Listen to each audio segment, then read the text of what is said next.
Hi, this is Paul. I mentioned a few days ago that I listened to the Jordan Peterson, Andrew Schulz, I don't know how to pronounce his last name. Finally found his YouTube channel. Um, Found Huberman on there. That was kind of an interesting talk. Get a sense for this guy. Like I said, I didn't really feel a lot of chemistry with him on the Jordan Peterson thing, but there were a ton of really good, interesting nuggets in this conversation that I thought were very worthwhile sort of pulling out. I haven't really taken the time to sort of pull them out, but the other day I got into it on Twitter.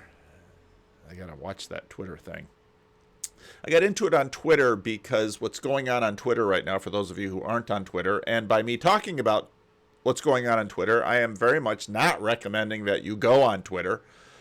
Twitter is a thing, and it's, yeah, we all have our temptations on it. But part of what's going on Twitter is that Elon Musk, as you've probably heard in the much broader news, has taken over Twitter. And, well, maybe I should just pull up the tweet that I made. I tweeted, "It is really interesting watching the difference between Twitter being a plaything of a known living human being or a principality." That, of course, got a little bit of attention from people who very much want to see the world as sort of a new atheist sees it. But then it drove me to finally clip out this clip, because what's going on Twitter, besides the resurrection of all sorts of accounts that had been suspended or banned or this or that, which is sort of like watching how many different TV shows and movies that have come out in the last 10 years that try to, in one way or another, imagine, let's say, a Lazarus resurrection and not a Jesus resurrection, because what C.S. Lewis has to say about the Jesus resurrection is quite a bit different. But Twitter had been managed by a group of people. It had been managed by a principality. It had been managed by a Geist. So, of course, our friendly little corner nemesis, Digital Gnosis, jumps onto my tweet and says, "Principality is not a real thing, or not a real kind." I'm not sure if that's I'm not sure. Did he meant to say thing is kind? Maybe that's English language instead of American. Principality is not a real kind. It's reified mumbo jumbo that you're using to play word association with some verse in the Bible in order to make the claim that Twitter was controlled by demons or other shite. I do want to make a video about demons, because it's not what you think I mean. There's a lot to say about that. I've got a lot of videos I want to make, and this is kind of a week that's a short week for me. I have to get all my work in. Thursday is American Thanksgiving. Friday I'm going to take off, like many Americans are. Saturday is my usual day off. And then Sunday is, of course, all of the church stuff. So we'll see how much content I get to make this week. But that I knew was, well, a principality. What do you mean by that? A spirit. What do you mean by that? And it reminded me of what was really a terrific segment of this video with Jordan Peterson, because what they describe is just such an amazing description of seeing this principality, this spirit, from underneath it, and shows the difficulty that we have comprehending it. And so then I went on to make the point that Twitter has either been controlled by a massive conspiracy or a principality. But we say, well, there's no such thing. Well, is there such a thing as a racism that controls the American culture since, some 1619 or whatever date you want to? Is there such a thing as a capitalism which manages our economy? Is there such a thing as, these are the sort of things that John Vervaeke calls hyper things. And Jonathan Pageau and I usually use more biblical language like principality, spirit. I referenced on Twitter the difference between a Geist and a ghost, and yeah, I understand that in many ways Geist is just the German translation of spirit, but when you say it in English, it sort of has a different nuance. But let's hear this let's hear this this segment from Schulz. Story is I was originally going to do it with a streamer, right? And then they were unhappy with some jokes. He was going to do a show with a streamer. I think the climate changed a little bit, and they were quite concerned how the jokes could reflect on the brand, which is... Even the climate changed. Do you mean the temperature? Do you mean the weather patterns? No, we all know he doesn't mean that. Well, what does he mean the climate changed? What exactly is it that changed? Now, again, in public discourse, you can say the climate changed and nobody bats an eye. But once you say there's such a thing as the climate in that sense, besides the other sense too, there's such a thing as the climate. What exactly is that? And you start poking around at that, and a whole bunch of new atheist types then suddenly get a little defensive. It's like, no, you're going to jump in with your Bible stuff. Well, please tell me what this is then, if you don't like the old language that people have been using for thousands of years to talk about the climate. And then they were unhappy with some jokes. I think the climate changed a little bit, and they were quite concerned how the jokes could reflect on the brand, which is reasonable. I think that like a private corporation has the right to make those decisions for themselves, and then see how things go for them after that. Now, sometimes those decisions could be the wrong ones. You could. A part of what's really interesting about Twitter is that for a long time, with Google's decisions and Twitter's decisions and Facebook's decisions, everybody from one side of the political aisle runs in and says, a private corporation can make the decisions they want. And then Elon Musk buys Twitter, and suddenly people are worried that, a national treasure of the United States is being violated by Elon Musk. It's like, he bought it. He owns it. And so then, I've got to get off of it because now it's suddenly contaminated by Elon Musk. Maybe become too woke in your content and then end up losing money, but... no, that could never happen. Too woke? How could that possibly be? Too woke for comedy? Yeah. I can't even imagine that's a thing. No, but... Okay, side note, I want to get back to the special, but there is something interesting that I've learned from being in Hollywood a little bit more now, is that I used to have the perception... Now, notice how he ties it to a geography. Is it tied to the land? All of the stuff that's rumbling in my head from 1 Corinthians 8 through 10.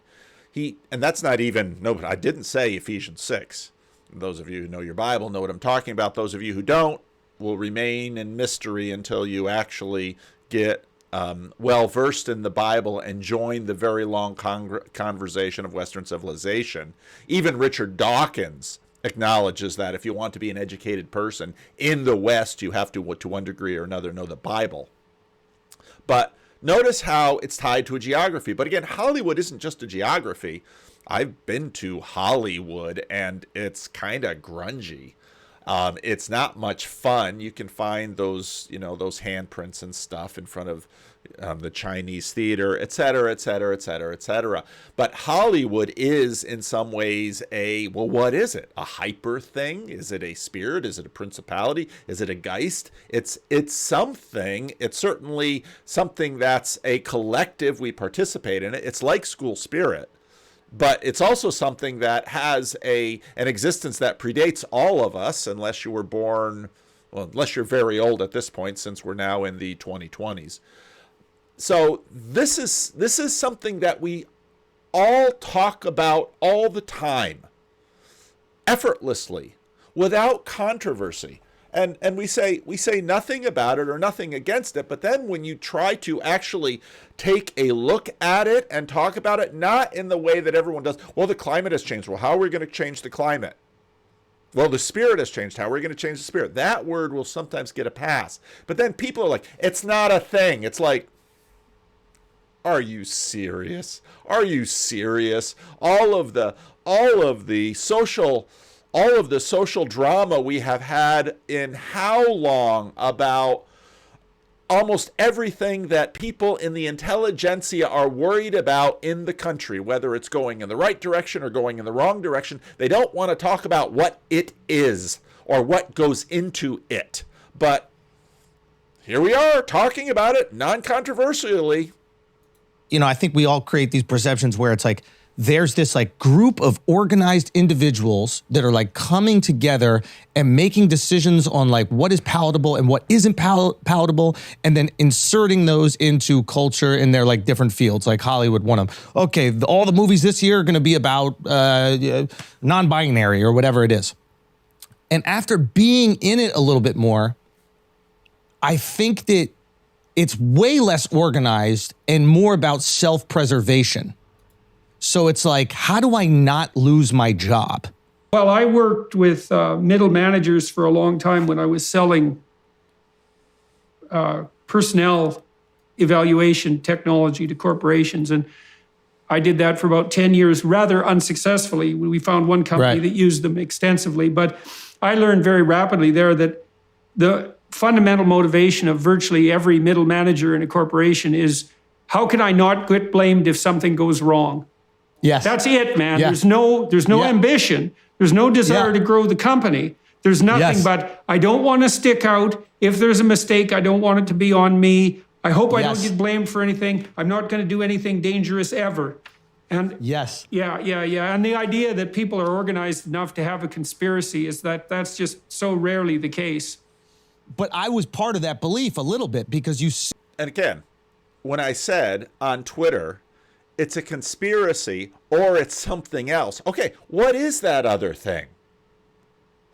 Oh, it's the ascendant morality. Well, those are the words that I use of it. It's just the right thing. Oh, well, when did this just the right thing emerge? What was it before the just the right thing? And again, what was the it? Don't talk about the it. It prefers to stay in the background. It prefers to allow us to sort of imagine that we're in control. What is the it? See it and it looks so obvious. You're like, why is every single movie the same? Every single TV show the same? Are they having the same values? But then after, like I had a moment on a show a while ago where a guy got fired, a white older man got fired because he read the N-word. Like he read the script and it had the N-word in it. And like the whole cast was kind of like, well, the people I spoke to on the cast, even the black people in the cast were like, yeah, I don't think it's that offensive. But the companies involved were thinking what the middleman was thinking, what you just said, which was, okay, I don't want to be responsible for this. How do I get this blame off of me? Okay, maybe if we just remove this person, it'll be a sign that we care about the people that are here and we don't want them to be offended, etc. Now, I don't believe that the guy did it out of malice. And the black people I spoke to on the cast were like, yeah, I don't think he was being malicious at all. But it was one of those things where everybody was fighting for the ability to continue working, and they didn't want to take that responsibility. And because of that, they made a very woke decision. Yeah.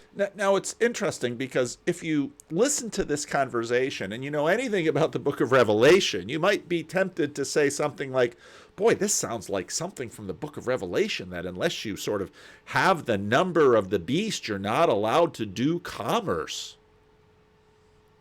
Yeah, that sure is what it sounds like. But don't talk about it. Don't question that. Don't do anything about that.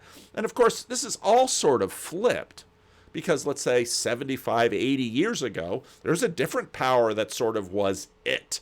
And then the 1960s comes around and we're going to be the counterculture and we're going to turn over the man. And okay, and so that little thing has been running. And now people want to call it a dynamic. They want to call it a culture. They want to, but when you start asking much more detailed questions about it, well, then they get nervous. No, don't personify it. Okay, but isn't that exactly what we do?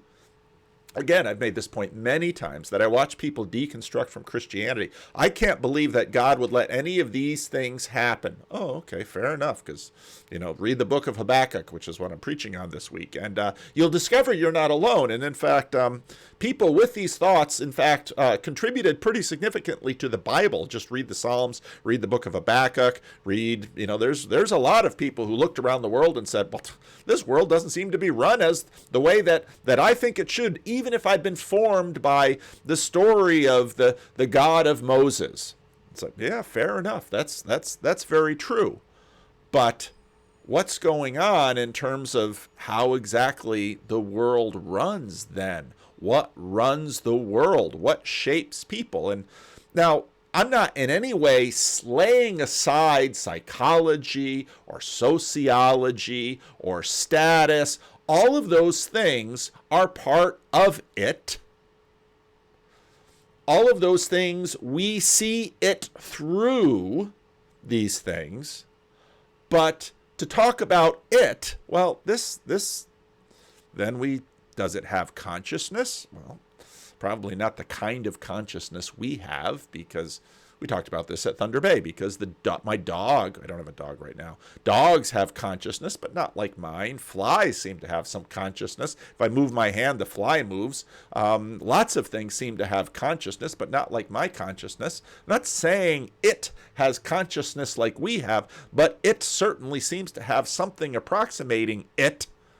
And yeah. So now it may, you know what I'm saying? It made me look at the industry a little differently. Like everybody, it's like maybe the more desired the job is, the more willing the middle managers will be to be extremely liberal in their values, so they don't lose that opportunity. I don't think that exists on a construction site, because the guys there are like, look, I can get a job doing drywall somewhere else, so I'm going to say whatever the fuck jokes I want to say on this construction site.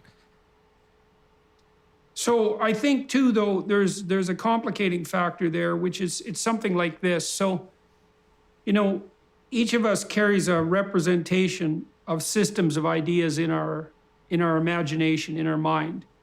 And those ideas are active within us. That's one way of thinking about it. And nobody is a 100% repository of all woke ideas. But so there's fragments of... Now, what he says there is really critical. In other words, there's no king of wokedom who is enforcing this, and then you could say, oh, if we kill the king of wokedom, then all the woke stuff goes away. No, that's not how it works. And if you talk to people, even people that you might consider to be very woke indeed, and start poking around and asking them questions about this or that or this or that, it's a good faith conversation, you'll find that these people have all sorts of their own critiques about wokeness and this and that, and areas that they're heretical in terms of the woke canon. And you find that all the time, and you find that with religions, you find that, but then you have to ask yourself, what is the thing that we are dealing with? And of course, for Christians, yes, Nathan, Ephesians 6, we battle not with flesh and blood. There's something else going on here. Well, how do we talk about it? Well, let's say if we put up enough flags of many colors, maybe that then will reduce no, don't ask what's holding the homophobia, but maybe the flags of many colors, and maybe if we give them a month, and maybe all of those things, and then somehow we can reduce we're not going to talk about what it is that's holding all the homophobia over, but is there like a king of homophobia that's sort of keeping the whole thing in a certain way? No. So what's going on? How can we have language to talk about this? And as Pageau noted on Twitter in response to my tweets about this, it's sort of conspiracy theory, which doesn't really hold water, or something else goes on. And again, we've been talking about this in our little corner for quite a while, and I'll play another video from a very interesting conversation between Pageau and Bernardo Kastrup on this. And people then sort of dismiss me or dismiss us because you're just using language of the Bible. Oh, okay. If you're going to really avoid using language of the Bible, you're going to find yourself with a very limited book of phrases that you're going to be using, because so much of what we use comes from there. And, well, we just know that there's nothing above us. Oh, okay. Now, the other interesting question that I really have to talk to Jonathan about, I should probably send him an email, is because after one of the talks in the Thunder Bay conference, we got going about the Son of Man and how the Son of Man figures into this. And I've been thinking about that, and Nate Heil has read this book on Maximus the Confessor, which costs like $60, and it's like, I don't mind spending $60 for a book, but when I spend $60 for a book, I really want to make sure I read it and it doesn't wind up on the shelf with a bunch of other books that I've read 10 or 20 pages of and thought, eh. So yeah, call me a cheap Dutchman, but that's the way that is. The woke net of ideas in any given individual. But if you get 20 people who have fragments of those ideas in their head all together in a room, then you have the whole goddamn woke catastrophe operating, and then it'll look like a conspiracy. And again, maybe I'll jump in and play a little something from Kurt Jermungle, who had a really interesting video. So bringing back Michael Levin, and I've heard Joshua Bach on Lex Friedman, and yeah, I mean, basically we're talking about, okay, so you have 20 little wokesters in the room, and together they sort of make a woke hive mind. And again, if I use that, well, we're talking metaphorical, we're talking, we're not talking metaphysical, we're talking metaphorical. Okay, fine. I don't have any problem with understanding these things as metaphor, but at some point we're going to have to ask ourselves how real metaphor is, which is part of my frustration with Cosmic Skeptic, because you know, a good honest reading of C.S. Lewis's Miracles might help him out in some of this, because okay, stop using language from the Bible, stop using metaphor, and see how much science you can actually do. Is that every cell has the ability to send multiple message types and receive multiple message types, and do this conditionally and learn under which conditions to do that and to modulate this. Also, every cell is an individual reinforcement learning agent. Single-celled animal that tries to survive by cooperating with its environment and gets most of its rewards from its environment. And as a result, this means that every cell can in principle function like a neuron. It can fulfill the same learning and information processing tasks as a neuron. The only difference that exists with respect to neurons, or the main difference, is that they cannot do this over very long distances, because they are mostly connected only to cells that are directly adjacent. Of course, neurons also only communicate to adjacent cells, but the adjacency of neurons is such that they have axons, parts of the cell, that reach very far through the organism. And now what's really interesting is that, of course, Michael Levin talks about this, how cells communicate in terms of electrochemicals, and all of these cells, of course, I mean, it's happening right now. Pageau makes this point again and again and again. I myself am a collection of cells.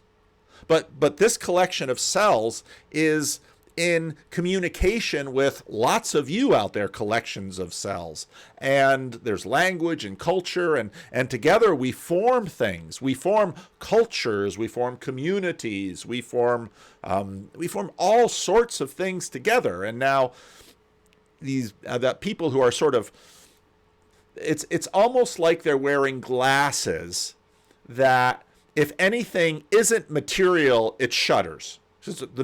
And that's how they think. But of course that doesn't work, because of course the words, well, you know, I'm moving air and it's impacting this mic, but then it gets translated by I mean, it just boggles my mind how, we're just going to call all of this woo. No, this is basically how reality works. Then you can take 20 different people, each of whom have fragments of the woke nonsense in their head, and put them in a different room. They'll come up with the same decisions. There are these webs of ideas. Isn't that interesting? They'll come up with the same decisions. This is how history works. This is what historians do, is try to look at these ideas and think about the evolution of ideas and think about all of the factors that go into the evolution ideas and see how things are shaped. And then maybe they could be shaped differently with counterfactuals, et cetera, et cetera. Ideas that, and in some sense, each of us acts as a neuron in a neuronal web when we're together in a group. And so then things look conspiratorial, but it's a consequence of the working out of the internal logic of systems of ideas. And so, and then it might be that each individual actor is fundamentally only concerned with not being held accountable for ever making any kind of mistake, which is a hell of a way to live your life. Certainly no way to live your life if you're a comedian, or a man for that matter. Maybe not even a woman, not even. Yeah. That should make me popular. It was an interesting thing for me to see how it kind of manifested. And I think that there is like an opposite version of that, because now I've seen like the conservative woke pop up. Are you familiar with this? What are you referring to? I don't even know if I call it the conservative woke. It's a really interesting thing. I would almost call it like the counterculture brigade, which is like people who I think have been... And this is where, in some ways, Aaron Renn's Negative World and that whole conversation, which I really want to make some videos on. I've just had 2 phone calls since I've been here, and then it's like, crap, I've got real life things I got to take care of, and here I am making a video. This is part of the torment in me in terms of my day job. It's like, oh, nobody's here right now. I can make a video, and then the phone calls start coming while I'm doing this. But this is where there are streams and winds and cultures and all of this stuff, all these metaphors that we use to talk about these things. I think they were called conspiracy theorists, and now they're kind of like searching for a home. I think a lot of these are spirits in the wilderness looking for a home. That's the best way to talk about them. Support for Kanye even right now is he's just tapping into very niche beliefs, and a bunch of them at the same time, that people have no representation for. So Pageau notes today that I saw news of it. We'll see where it goes. Kanye is going to run for president in 2024, and he has hired Milo. He's hired Milo to work on his campaign. I just can't wait for the Republican primaries to watch Trump and Kanye debate. And now he's the most famous person tapping into those groups, right? So he's like, Jordan, he's participating in a principality, and in a sense, he is a principality by the dynamic that Andrew is about to mention. He's like, George Floyd really died of fentanyl. And now all the people that are anti-Black Matter, Black Lives Matter, they just hate the idea that there's anything else that killed him but his own choice to do fentanyl, are like, okay, Kanye's got it. And he also did a thing, he's all, the Jews run the banks, the Jews run all these things. And what's amazing is that channels of a certain gnosis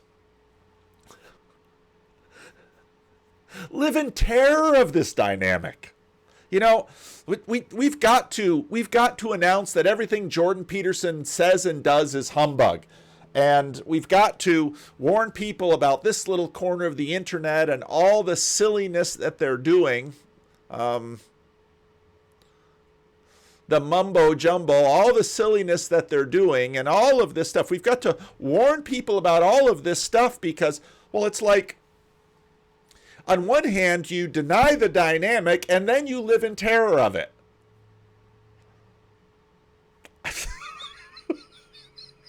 I don't know what to say. So he's tapped into all these niche groups, and now he's become like their representative. But what I've noticed about these groups is that like they're so scorned by maybe being lied to by the mainstream media or whatever it is, that their personality or identity has almost become the rejection thereof. Yeah, well, that's always a threat that exists on the conservative side. The left-wingers always accuse the conservatives of being reactionary. And they're reactionary because they keep saying things like, you guys on the left, you're going too far. You got to slow down. You got to stop doing this. You're going too far. And that is reactionary in some sense, because they're always reacting to the excesses of the left. The conservative types tend not to want to change things. And, that can be their downfall too, because sometimes things have to change, although intelligent conservatives sure know that. But it's hard for the conservatives to come up with a vision and to unite themselves because, well, first of all, they tend to stand for tradition, and it's not that easy to articulate traditional norms. And second, they do get reactionary, and, that can turn into kind of a demented populism too, because the reactionary conservatives can go out and find the disaffected people on the right, and there's plenty of them now, and then capitalize on their resentment. I mean, Trump was pretty good at that in many ways, and continues to be so, and that's, I haven't been targeted particularly by the right, although I have to some degree years ago, when I first rose to whatever degree of notoriety I have now, a lot of the disaffected types on the right were also hoping that I'd be their guy. And same thing happened to Dan Crenshaw, the congressman, because he kind of looks, he's got that evil right-wing supervillain appearance. It's the eye patch. If you in some sense. And they were kind of hoping he'd be their man, and he wasn't. And he actually gets targeted more by the conspiratorial right than he gets harassed by the left, which is quite the accomplishment on Crenshaw's part. Okay. Thanks, Bruno. And would you like to phrase what you just described as a question then, Jonathan, and take it from there? Sure. I mean, so maybe I can just, so I've been thinking a lot about the problem of, we talked about the idea of, for example, that China, or like the angel of China or something like that. The idea that there is some kind of agency, there are agencies which act above us, above the human level, and seem to constrain us in our own agency, let's say, as we act. And what Jonathan just described, agencies above us that constrain us in how we act, agencies above us that enable us to act. Now, what's really good about this conversation is there's a lot of pushback from Bernardo Kastrup, and fair enough, and good pushback. And so, they're having a good conversation about this. And this is something with John Vervaeke we've been discussing a lot. He tends to be willing to use the word agency, though he really wants to avoid the word consciousness in that question. And so that is really what I'm really curious to explore a little more. Based on our discussion, maybe I can start with this. So I talked about this idea of, let's say, the angel of China, let's use that word, or the principality of China. And you were bothered by the notion of how is it that it exists, let's say, how is it that it exists outside of the time that China exists in the world? So, right, does it have prior existence? Does it continue to exist after its existence? And reflecting what is on China? How do you delineate China? That's the other question. Where do you find the spatial boundaries? Well, I think that I was thinking about that later, and I was starting to wonder if that's not the same problem in the case of humans as well, right? And the idea that we have permeable boundaries, humans do as well, both mentally, but then also physically. Our physical boundaries, because they're at the level of our perception, we see them as more solid, but they're permeous. And the same would be for a higher being, let's say a city or a state. You can still locate it, even physically in the world. You can locate it conceptually, but it does have permeability on its edges, and it seems to, so you can't fix it that way.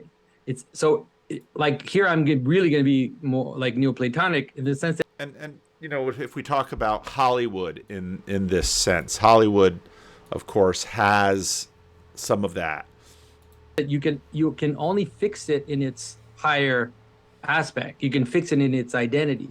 So it's actually its name used more in a more ancient way that fixes it, and then its manifestation or the quantity of it will always have permeability and change. So it's the ship of Theseus problem, right? It's like, is the ship of Theseus still the ship of Theseus, even though its parts have changed, and my answer would be yes, it is, because it's actually held together by name, by memory, by attention, by all these mechanisms. Before I comment on that, can I ask you a question inspired by something you said? If I don't ask the question now, it will be lost. Yeah, sure. Go ahead.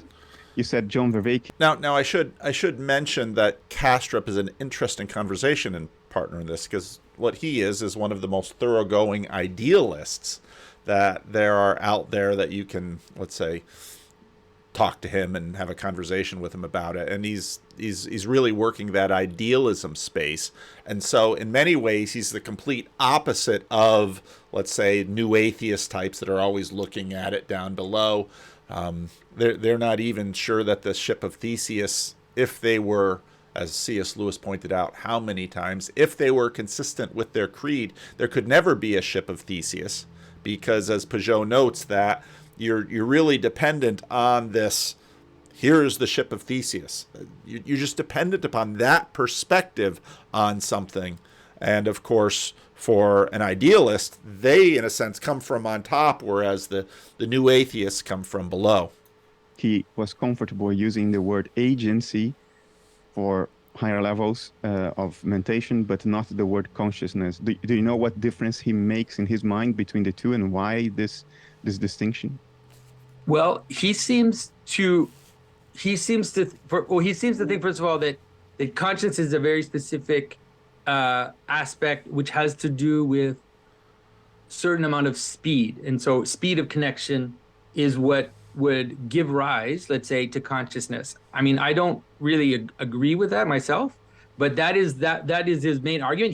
He might say I'm not getting him right, so let's be careful here. But this is the understanding that I have of his argument, is that in the human brain there's a certain amount of speed of connection and interconnectivity which can give rise to a state of consciousness, but that you can't perceive that, let's say, at the city level. The connections are slow, like writing emails and writing letters and people talking amongst each other in order to organize the activities of the city. You would have in other words, in Pageau's system, the city has a consciousness, but the consciousness is very slow, and the consciousness is very distributed. A couple of months ago, we had done some tree trimming. The city, a while ago, decided it no longer wanted to offer garbage service to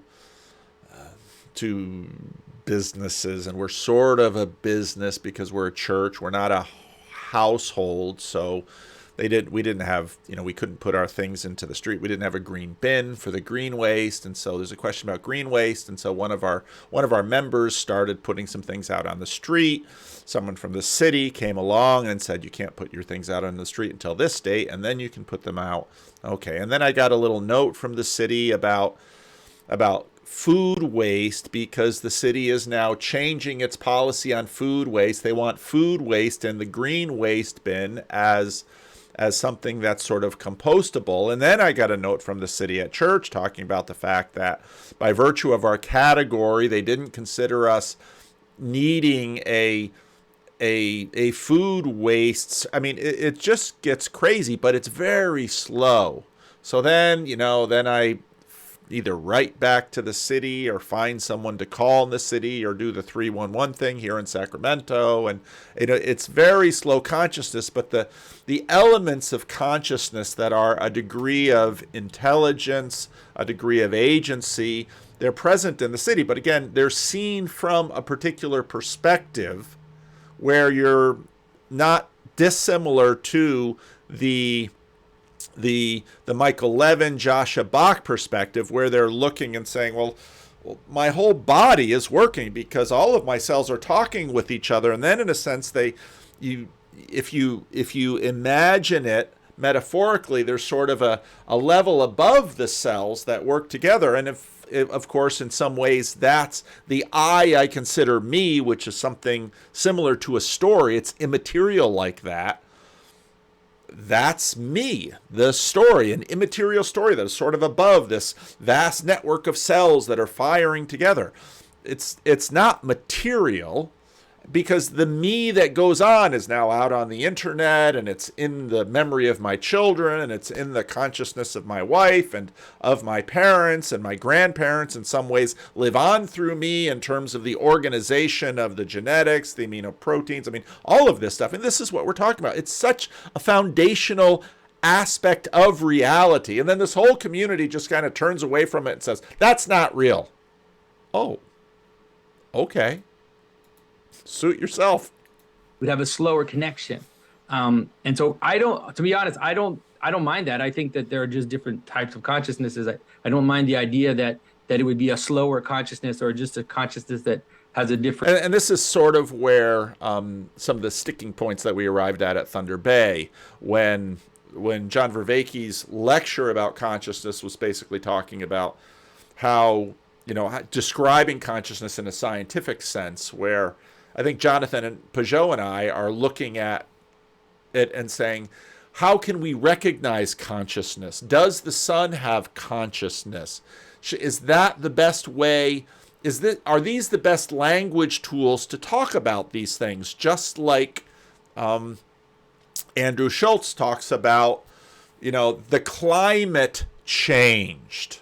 That's what we as a culture have sort of agreed upon how to talk about it, but how then to regard the agency of that climate, which is impacting all of the Netflix workers, so that when Andrew Schulz makes a certain number of jokes, everybody says, oh, I don't know if we should do that. And as Peterson said, it's not all in any one person, because if you get them individually and sort of question them individually, sort of like a cop does or like the teacher does to sort of, take the students apart from each other to find out what really happened. You can say, well, what do you think about that joke? Well, I didn't have any problem with that joke. What do you think about that joke? I thought the joke was fine. What do you think about the joke? I thought the joke was funny. But put them all together and they're like, oh, no, we'd better not. Okay, well, what is acting in the room when they come together and do that? Now, someone might say, oh, but that's just psychology. Okay, well, tell me what psychology is. Tell me what sociology is. That's just their culture. Okay, tell me what their culture is. What makes that up? Does it have agency? It's certainly moving the people around. It's certainly moving their ideas around. And again, all over the culture, we imagine that by changing policies, putting up flags, having holidays, reading notes, having people do the work or study a book or something like that, that somehow we can change these things that are above us, that are controlling us. We all talk. In fact, governments spend millions of dollars. Propaganda is all about that. This is the focus of the Grim Grizz Jacob conversation. But then when we say, well, let's pay some attention to what that is. Oh no, you silly religious person. Okay. Different function than the human, but that is the argument that I've heard him make. I think I understand. I think he's basing that on information integration theory, which I think applies to meta-consciousness, self-awareness, metacognition, not necessarily to consciousness in the phenomenal sense. Okay, now we'll pay attention to what we're doing. We're working on vocabulary. So meta-consciousness, which is sort of conscious of being conscious. And if you can search on YouTube, you can find, people painting lines on the back of pretty gutsy people on the back of gorillas and putting them in front of a mirror, and can the gorilla figure out that they're the thing in the mirror, or maybe a bear, or maybe a cat, and find out which animals have meta-consciousness and which don't? Pure experience. So I think he's probably conflating the two, like a lot of neuroscientists today conflate the two. But I understand where it's coming from. Ooh, we got a little bit of rivalry between. Of course, Kastrup has had some considerable conversations with John Vervaeke too. I also don't agree, because when I talk about consciousness, I talk about phenomenal consciousness, not meta-consciousness. But I understand them. Now, part of what's difficult about these conversations is when you get into Kastrup's idealism, the distinction he just made there will make sense, and it's being governed by, again, his worldview, as it were. Motivation. Now, back to your point. What I would warn against, Jonathan, is... Now, warn is an interesting word here. Attributing private conscious inner life to anything we have or can make up a word for. Because words are... Now, the key word to watch in this next little section is private. Oh, what does he mean? Well, this is This again is sort of meta consciousness. It's conscious of being conscious. It's, here's the thing, does the climate that caused all of those Netflix producers to sort of shrink back, what is the phenomenology? What is the experience of that agency, of that, there we say, consciousness? Now again, I've made this point so often. For all of my life, I've heard in public discourse that nobody bats an eye at, we need to raise the consciousness of the people. Well, I suppose when I wake up in the morning, you might say, is my consciousness being raised from sleep, where I'm sort of paying attention to dreams inside my head, or that I think are inside my head, into a fuller state of awareness? Is that consciousness raising? Is my conscious something that you can sort of turn up and down like volume on an old stereo? Those were things that we had back when I was a teenager. Is that the kind of thing we're talking about? No, consciousness raising is that we're going to take some immoral situation like treatment, how the Chinese are treating such and such a people, and now we all know that the Chinese are treating such and such a people badly. So now we what? So now we no longer buy iPhones. What exactly do we do? Once our consciousness is raised, and what exactly are we talking about? Cheap. What is China? Does it include Tibet and Hong Kong and Macau or not? And depending on the decision you make here, whether China includes these three things or not, does it affect the ontological reality of there being an angel of China, or a separate angel for China and another one for Hong Kong and another one for Macau and another one for Tibet? Now, I like the point that he made there, because when Jonathan Pageau used the word angel for what we're talking about here, myself and a bunch of others sort of backed off and said, we're kind of making angels. But I would say spirit, because that's a word that in our language does work. There is, in a sense, a spirit of America, which would be like all the states. There is, in a sense, the spirit of the West, which would be California, Nevada, Arizona, New Mexico, Colorado, Montana, Idaho, Washington, Oregon. So you could say the spirit of the West, and that's sort of a thing we talk about. And then we could say West Coast, so then it's just California, Oregon, Washington, and that would be different from the spirit of the West. And we can easily talk that way. And to say an angel of these things in our sort of Cartesian issued dilemma, where when we hear spirit, we think ghost. No, ghost is a separate thing. Ghost and Geist and spirit. So, I mean, part of what we're trying to do here is come up with language, assuming that if we, in fact, continue to work on the language, maybe then, in fact, we can have more knowledge. And if we have more knowledge and better knowledge, we can have more agency, et cetera, et cetera. You see what I mean? Yeah. The same applies to a table in the case of panpsychism. Mm-hmm. If the panpsychist says the table is conscious, has a private inner life of its own. Now again, private inner life of its own. This, I think, is part of the problem of this conversation, and the same thing we had in Thunder Bay with John, is that we sort of keep projecting our experience of consciousness onto what we imagine this consciousness would be. Now, obviously, in Christian theology, we do this with respect to God, but we don't know what the phenomenology of such a consciousness or agency would be. And this is where we get into the question about demons. So if you go back, I'm going to say this, and it sounds terribly self-promotional, but what I do with my adult Sunday school class in those videos, and the videos all have a thumbnail that looks the same. It's me with a little screen, and it'll have something about the Bible. We're in Romans 4 right now. What I do in my adult Sunday school class is really working on all of this stuff with normal people with their Bible study, where the rubber meets the road. That's part of what I'm doing, and working on this sort of projecting our consciousness up into that space. And so Bernardo Kastrup, fair enough. Maybe we need different language, but if you look at how we as a culture go about doing business, what we're anxious about, what we have our government spend money on, what churches do, we're up to our necks in this business. We just are.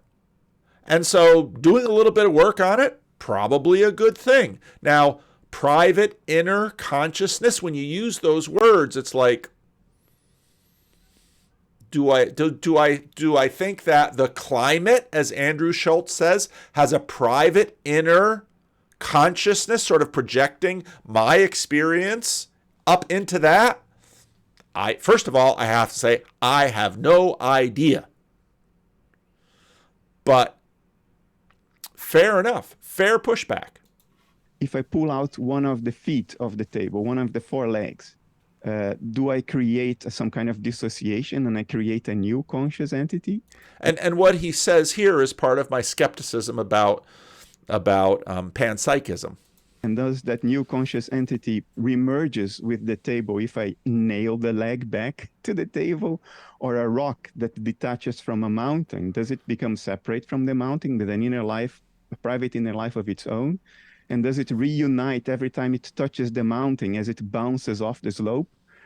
So we create a mess if we see everything identifiable through a noun, through a word, as an agent, as a conscious agent, because the way we apply words is arbitrary. The way we define sets, subsets, and supersets in language is arbitrary. It's nominal, as philosophers call it. It's done by convenience and doesn't necessarily reflect any ontological reality. Okay, so there are two things I would say to that, or that I think when I hear that. One is I can apply again the same problem to myself. If I see myself as a conscious agent, I can ask myself. And I think Jonathan also has a strong point here. And I think this issue that he's pointing to is very much part of the meaning crisis, because the skepticism that we have in terms of what we're talking about when, as Andrew Schulz says, the climate. And again, he's not talking about temperature and wind and clouds. The same skepticism we have looking up, in a sense, we now have looking at ourselves. That's in many ways really the heart of the meaning crisis for a lot of people. When I cut, does my hair participate in my conscious agency? Do my fingernails? Now, what's interesting is, let's say Jonathan Pageau shaved his head. How does that work in terms of his identity, in terms of who he is, in terms of, this is all enormously complex. Yet what should amaze us is just how well we manage this on a very regular basis.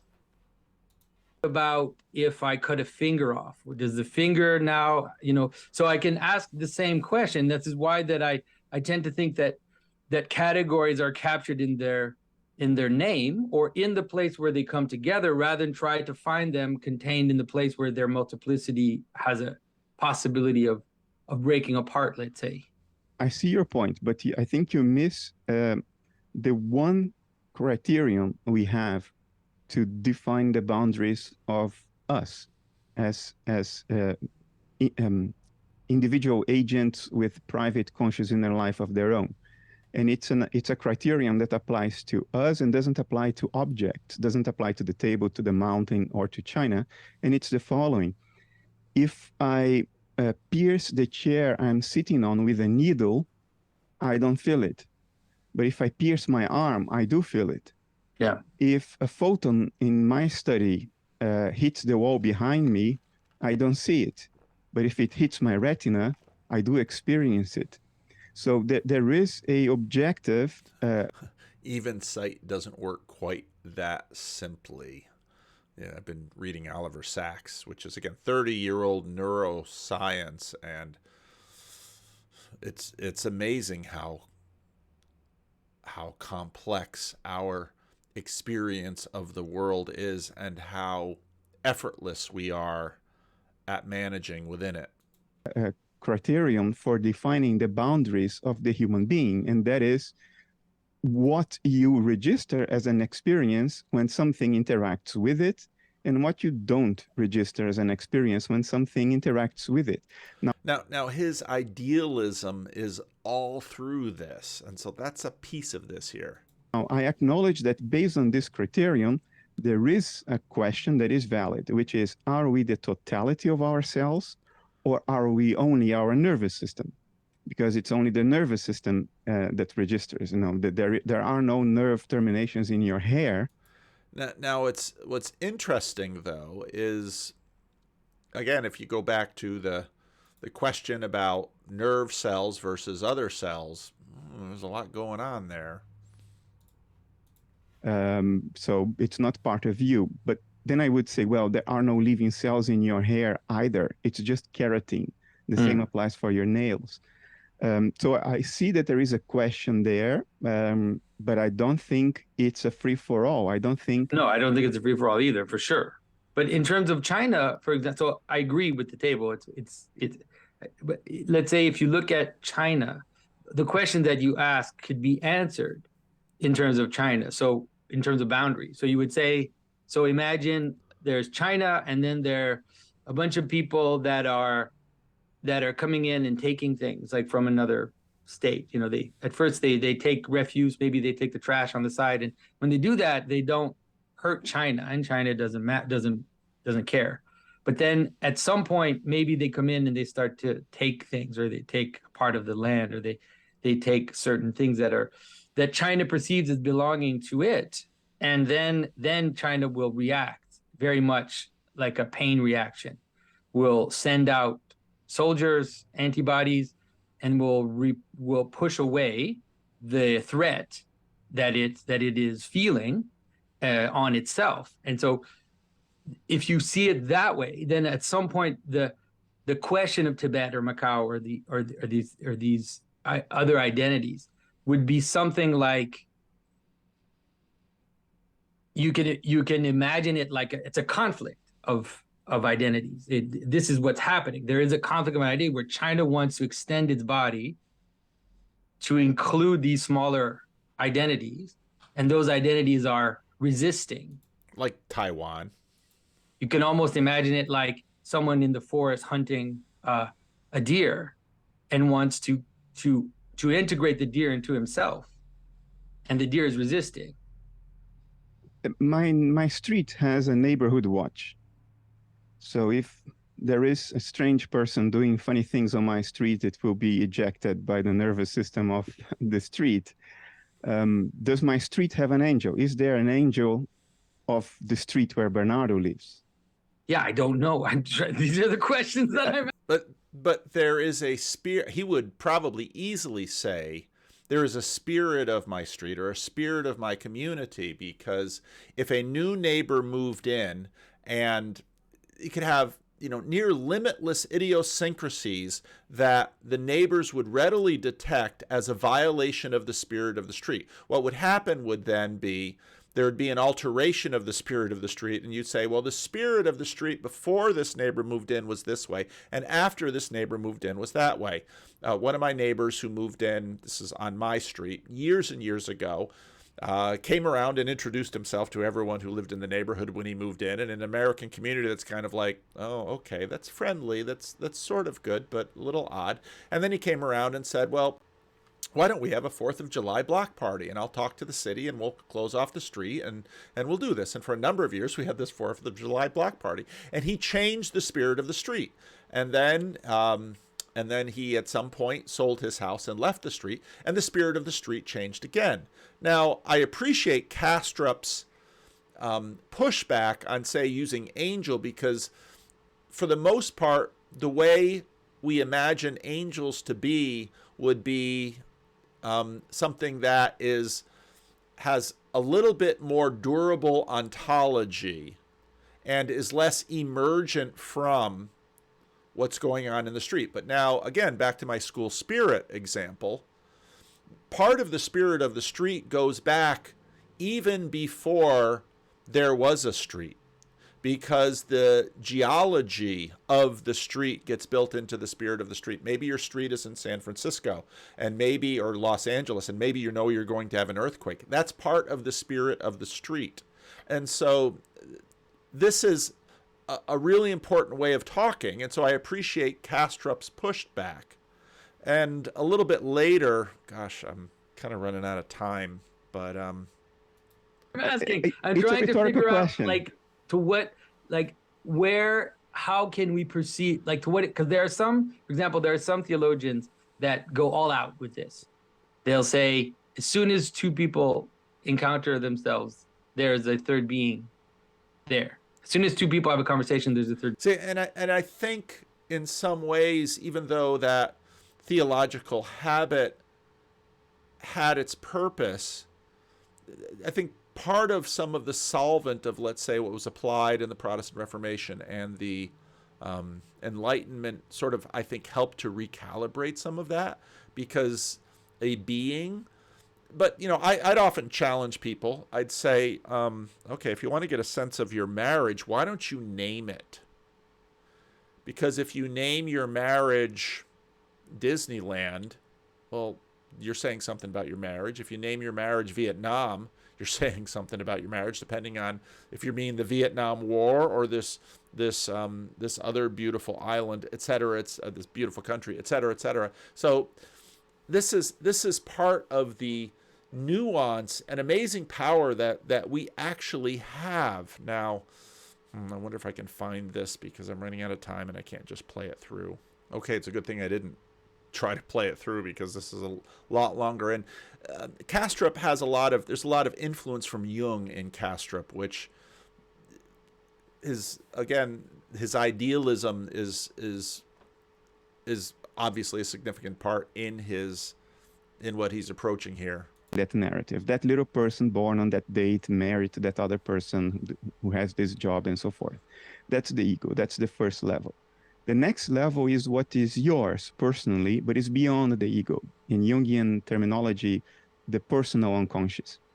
It's all of your repressed stuff, the stuff that you don't acknowledge about yourself, the memories that you're not recalling. It's still you as an individual mind, but it's well beyond your ego, and it's much, much, much bigger than the ego, but it's still you as an individual agent. And then there is a transpersonal, which in Jungian terminology would be the collective unconscious, which is still psychic, it's still mental, it's still phenomenally conscious, it's just not meta-conscious. And there are psychic processes. And I think, again, so he's not having a problem with, say, conscious for this, but it's not meta-conscious. So again, if I'm understanding him correctly, my dog isn't particularly meta-conscious. I don't have a dog right now. But let's say if I had a pet, it's not particularly meta-conscious, but it is conscious. And it just shows, again, this question of self-conscious. They're psychic complexes that Jung called diamonds that may not have a physical correlate, which evolution did not have a motivation to create in us a perceptual apparatus capable of picking those entities out, because they may not have a direct bearing on our ability to survive. That comment I found enormously interesting, because I think we do, and I think we're exercising it now. And whereas, and I illustrate it in this way often, the chimpanzees and gorillas in Africa that are facing extinction are not anxious about their extinction. Part of that has to do with their meta-consciousness, but part of it has to do with their inability to, okay, let's talk about climate change. Now we are talking about wind patterns and temperature and all of that. again, our culture demonstrates, when it went to Europe, one of the real interesting things was just how conscious they were of those issues all over the Netherlands. Kastrup lives in the Netherlands. Signs and billboards and consciousness, a tremendous amount of consciousness given to questions of climate change and these sorts of issues. Very interesting. Are we capable of dealing with that? And so I think part of what has happened is, in the corrective that we saw in the Protestant Reformation and the Enlightenment, as is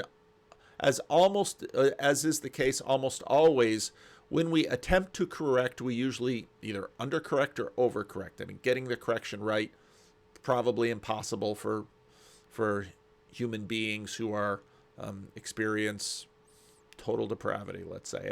All of our capacity to do this is limited and in some ways impaired by our rebellion. I just triggered a whole bunch of narrative things, and some of you are going to be triggered by that pretty well.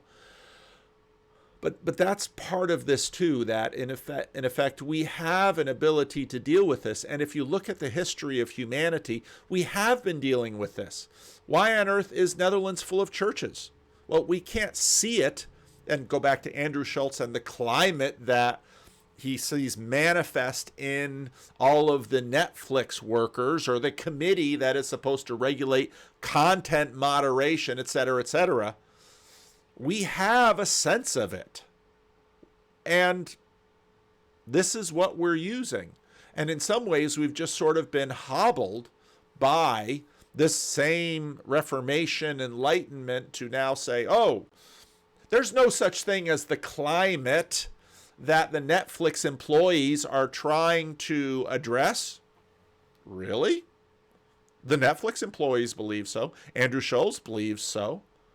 We all believe so, and it's become an enormous preoccupation for the culture itself. Hopefully this has been helpful. I came in today with about 5 videos that I'd love to make, and I know, again, a bunch of you said, oh, you should talk about Cosmic Skeptic, and I was probably a little, I don't know, some of you like those kind of videos, some of you don't. A little snitty when I made those videos, just because I get tired of hearing this, and bang, I sort of reacted. And again, some of you like the reaction, some of you don't. But at the same time, I do understand that there are a lot of people who are, in many ways, held bondage to the climate, and they're stuck in it. And so they're under the sway of its power. Number of years ago, when I talked about reading C.S. Lewis's book Miracles 2 or 3 times a year, it's because I did that in order to not be under the sway of a certain climate.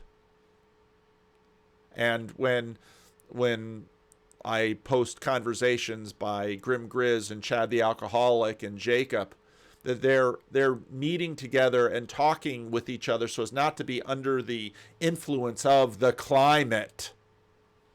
These things are very real, and they're very difficult for us to deal with.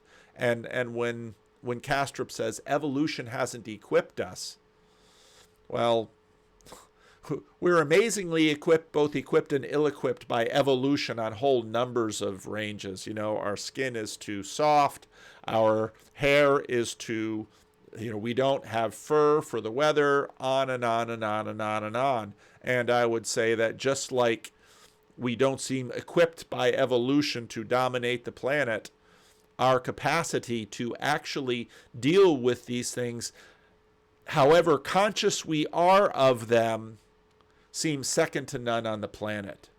And what we're struggling with is actually coming to some agreement with respect to language and approaches, agreements which had been come to throughout the centuries of human history in that very dangerous area that secularism pushed off into a corner called religion.